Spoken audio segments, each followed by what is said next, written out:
हम हमारा हक मांगते हैं, ना ही किसी से भीખ। કામના 12 કલાક કરવા સામે વિરોધ કરવામાં આવ્યો છે।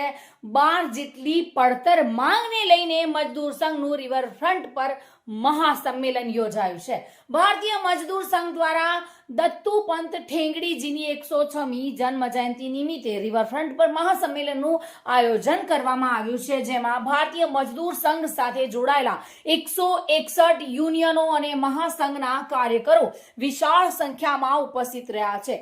દરેક સંગઠન પોતાના પડતર પ્રશ્નોને લઈને મોટી સંખ્યામાં ભેગા થયા છે।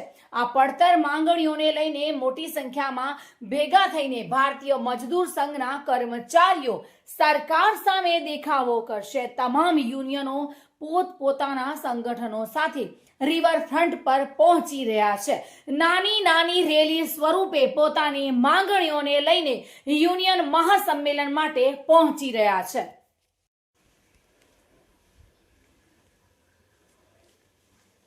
જો કે સરકારને અનેક રજૂઆત કર્યા છતાં નિર્ણય ન લેવાતા આ વિરોધ પ્રદર્શન કરવામાં આવ્યું છે। તેમાં જૂની પેન્શન યોજના લાગુ કરવા સહિતના મુદ્દાઓને લઈને જાહેર સભાનું પણ આયોજન કરાયું છે।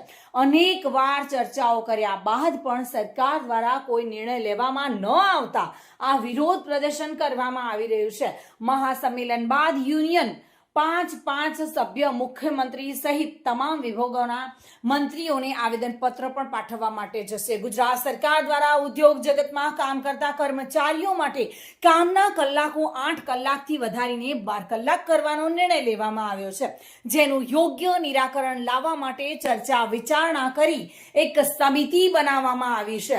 જો કે આ સમિતિમાં ભારતીય મજદૂર સંઘનું પ્રતિનિધિત્વના સ્થાન આપવામાં આવ્યું છે। આ મુદ્દે ઉદ્યોગમાંથી આવેલી રજૂઆતને ધ્યાને લઈને યોગ્ય નિર્ણય લેવામાં આવે તેવી પણ માંગ ઉઠી છે। જ્યાં સુધી સમિતિનું ગઠન ન થાય ત્યાં સુધી નિર્ણયનો અમલ ન કરવામાં આવે તેવી પણ માંગ કરવામાં આવી છે।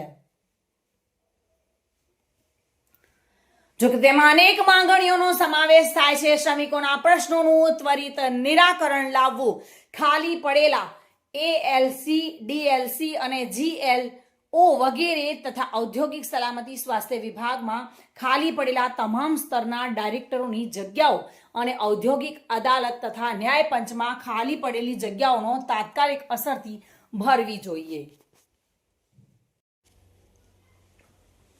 કોન્ટ્રાક્ટર પ્રથા સંપૂર્ણ નાબૂદ કરવી અને શરૂઆત સરકારમાં વિભાગોમાંથી કરવી।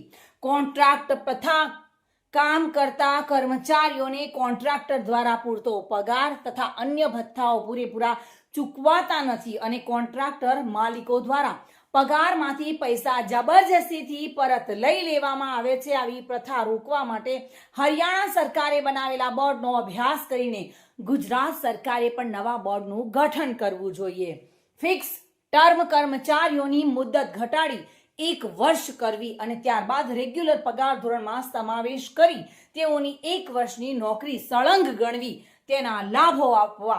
સમગ્ર રાજ્યમાં ઈએસઆઈ યોજનાનો અમલ કરવો। સૌરાષ્ટ્ર ક્ષેત્રમાં ભાવનગર ખાતે ઈએસઆઈની પેટા પ્રાદેશિક કચેરી ખોલવી। મહેસાણા, હાલોલ અને સાવલી ખાતે ઈએસઆઈ દ્વારા સંચાલિત 100 બેડની હોસ્પિટલો ખોલવી। સ્કીમ વર્કર માટે અલગથી વેલફેર બોર્ડ બનાવવાની માંગ કરવામાં આવી છે। ઓલ્ડ પેન્શન સ્કીમ લાગુ કરવી જેવી અનેક માંગણીઓ સાથે આ મજદૂર સંઘનું રિવરફ્રન્ટ ખાતે મહાસંમેલન યોજાયું છે। જો કે ભારતીય મજદૂર સંઘનું મહાસંમેલન શરૂ થઈ ગયું છે। એક બાદ એક યુનિયનના લીડરો પોતાની પડતર માંગણીઓ મહાસંમેલનમાં મૂકી રહ્યા છે। તમામ યુનિયનો પોતપોતાના કર્મચારીઓ સાથે રેલી સ્વરૂપે રિવરફ્રન્ટ પર પહોંચી રહ્યા છે। કામના 12 કલાક કરવા સામે વિરોધ નોંધાવવામાં આવી રહ્યો છે। 12 જેટલી પડતર માંગને લઈને મજદૂર સંઘનું રિવરફ્રન્ટ પર મહાસંમેલન યોજાયું છે। જો કે તેમનું કહેવું છે, हम हमारा हक मांगते हैं, नहीं कि किसी से भीख मांगते हैं। आ मजदूर युनियनो संघનું જે સંઘનું યુનિયન છે તે રિવરફ્રન્ટ ખાતે પોતાની માંગણીઓને લઈને મોટી સંખ્યામાં એકત્રિત થયું છે। સરકાર સામે પોતાની રજૂઆતો કરી રહ્યું છે અને રેલી સ્વરૂપે રિવરફ્રન્ટ તરફ જઈ રહેલો ભારતીય મજદૂર સંઘ એકજૂથમાં જોવા મળી રહ્યો છે.